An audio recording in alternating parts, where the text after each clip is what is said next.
दोपहर का वक्त था। जैसलमेर की गर्म रेत सूरज की किरणों में सोने की तरह चमक रही थी।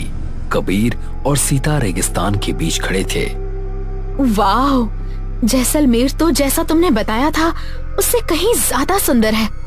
तुमसे कहा था ना सीता कि सर्दियों में घूमने के लिए अगर कोई बेस्ट टूरिस्ट इलाका है तो वो जैसलमेर है। लेकिन रेगिस्तान जितना सुंदर था उतना ही रहस्यमयी भी था। दूर दूर तक सिर्फ हवा की सरसराहट और पुराने टेंटों की थरथराहट सुनाई दे रही थी। सीता अपने मोबाइल से टीलों, ऊंटों और डूबते सूरज की तस्वीरें कैद करने लगी। वक्त ऐसे बीत गया जैसे रेत अपनी मुट्ठी में समय को रोक लेती हो। शाम अचानक उतर आई। कबीर, अगर हम होटल वापस लौटेंगे तो बहुत देर हो जाएगी। पागल हो गई हो क्या?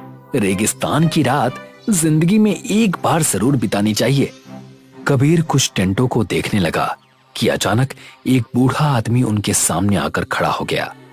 भैया जी, बहन जी, रात हमारे टेंट में बिताइए, अच्छा इंतजाम मिलेगा, खाना, कंबल, सब। उसकी आवाज में एक अजीब सा दर्द छिपा था, जैसे वो सिर्फ आमंत्रण नहीं दे रहा था बल्कि मदद भी मांग रहा था। लेकिन उसकी बात पूरी होने से पहले ही दो परछाइयां तेजी से उसकी तरफ बढ़ी, फूलचंद और श्यामलाल। ओ रामचरण, वो दिन गए जब लोग तेरे टेंट में रहते थे, अब ये हमारे क्लाइंट है, दफा हो जाए यहां से। रामचरण की आंखें भर आई पर उसने कुछ नहीं कहा, बस धीमे कदमों से अंधेरे की तरफ लौट गया। सीता और कबीर एक दूसरे को देखने लगे। बहन जी, वो पियक्कड़ था, हमारे टेंट में रहिए, सब सुविधा मिलेगी। कबीर और सीता चुपचाप उनके साथ चले गए। टेंट अंदर से बड़ा, साफ और आरामदायक था। आपका टेंट यहाँ है जी, सामने लाल रंग का टेंट देख रहे हैं, हम दोनों वहीं सोए हैं, किसी भी चीज की जरूरत पड़े तो बोल देना। कबीर और सीता लेट गए। रेगिस्तान की हवा धीरे धीरे तेज होने लगी।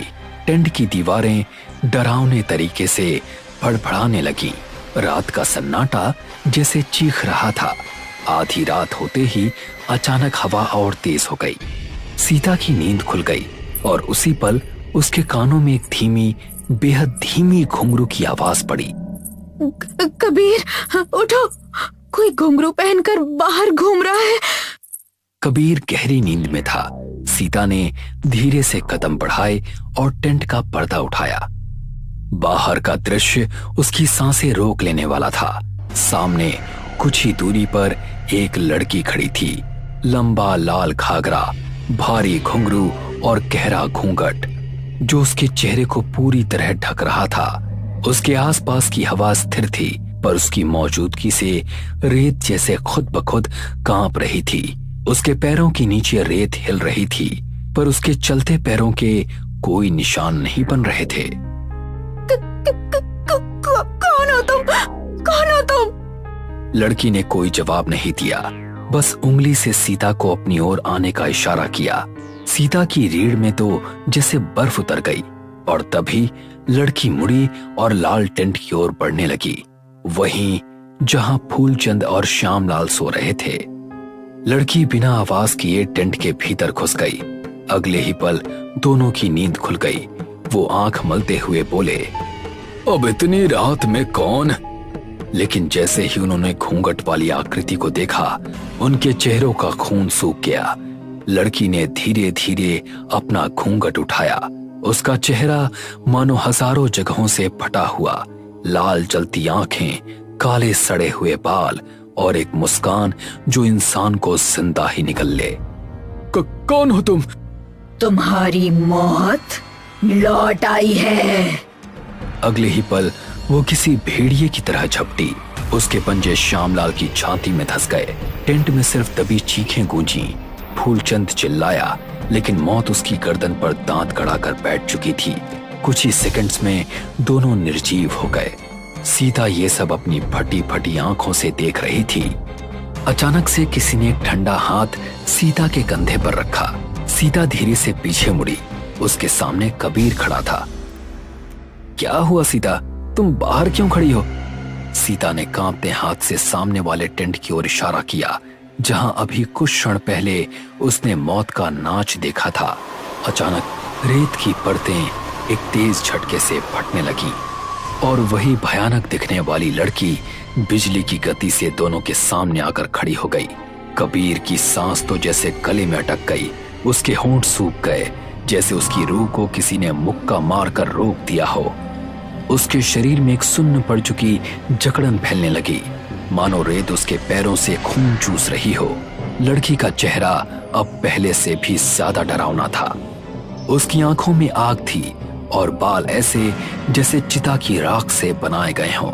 और फिर वो भराई हुई पर गूंजती आवाज में बोली, घबराओ मत, तुम्हें नहीं मारूंगी, तुम्हें तो मैं जिंदा रखूंगी ताकि तुम मेरी कहानी सबको बता सको। कबीर और सीता की आंखों में एक घना अंधेरा छा गया और वो दोनों एक साथ बेहोश होकर गिर पड़े। गिरते ही उनके सामने एक एक कर पुराने चित्र जलते हुए लाल रंग में उभरने लगे, जैसे किसी ने उनके दिमाग में जबरन एक भयानक फिल्म चलाई हो। रिया बचपन में ही अनाथ हो गई थी। उसके माता पिता बहुत पहले गुजर गए। रामचरण, जो रिया के पिता का सबसे बड़ा मित्र था, जिसने उसे पाल पोसकर बड़ा किया था, रामचरण अक्सर कहा करता था, बिटिया, तेरी वजह से ही मेरा धंधा अच्छा चलता है। अगर तू नहीं होती तो ना जाने मेरा क्या होता। ये कैसी बातें करते हैं आप बाबा? आपने ही तो मुझे पाला है, आप मेरे पिता से बढ़कर हैं। उनकी ये छोटी सी दुनिया खुशहाल थी, लेकिन हर खुशी का एक दुश्मन होता है। यहाँ दुश्मन थे श्यामलाल और फूलचंद। दोनों मजदूर थे, पर नजरें गंदी और दिल जहरीला। एक दिन दोनों ने रामचरण के टेंट के बाहर आकर गुस्से में कहा, रामचरण, जितने भी टूरिस्ट आते हैं तू जानबूझकर उनको इस लड़की का नाच दिखाकर खींच लेता है। तेरी वजह से हमारा धंधा बिल्कुल मंदा पड़ गया है। रामचरण ने क्रोध से कांपते हुए कहा, निकल जाओ यहाँ से, वरना धक्के देकर बाहर निकाल दूंगा। दोनों गुस्से में वहां से चले गए। कुछ देर बाद रामचरण शाम को टेंट से बाहर चला गया। इसी मौके का फूलचंद और श्यामलाल इंतजार कर रहे थे। रात के सन्नाटे में दोनों शराब के नशे में धुत होकर रिया के टेंट में घुस आए। रिया ये दृश्य देखकर कांप उठी। तुम लोग इस समय यहाँ क्या कर रहे हो? निकल जाओ मेरे टेंट से। लेकिन शराब में डूबी उनकी नजरें अब रुकने वाली नहीं थीं। चले जाएंगे मेरी जान, लेकिन सबसे पहले अपने मन की मर्जी तो पूरी कर लें। उस टेंट में जो हुआ उसे शब्दों में बयान नहीं किया जा सकता। सिर्फ रिया की दबी हुई चीखें और बाहर का अंधेरा गवाह बनता रहा। उन दोनों ने रिया के जीवन की आखिरी रोशनी बुझा दी। कुछ देर बाद जब उनका नशा कुछ कम हुआ तो फूलचंद कांपते स्वर में बोला, अब तो ये हमें पकड़वा देगी। चिंता मत कर, ये किसी से कुछ नहीं कहेगी, हम इसे जिंदा ही नहीं छोड़ेंगे। और अगले ही पल रिया की सांसें रोक दी गईं। उसका शरीर ठंडा पड़ गया और उसकी आंखें हमेशा के लिए स्तब्ध रह गईं। रात के अंधेरे में वो दोनों उसकी लाश को ले जाकर रेगिस्तान में दफना आए।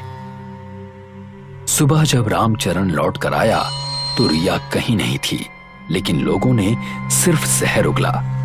शायद रिया किसी टूरिस्ट के साथ भाग गई होगी। आजकल की लड़कियां ऐसी ही होती हैं। रामचरण की दुनिया उसी दिन बिखर गई थी, पर रिया की आत्मा वो टूटी नहीं, वो भटकने लगी।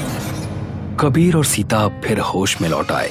उनकी आंखों के सामने रिया अभी भी भूत ही रूप में खड़ी थी। रेत उसके आसपास घूम रही थी।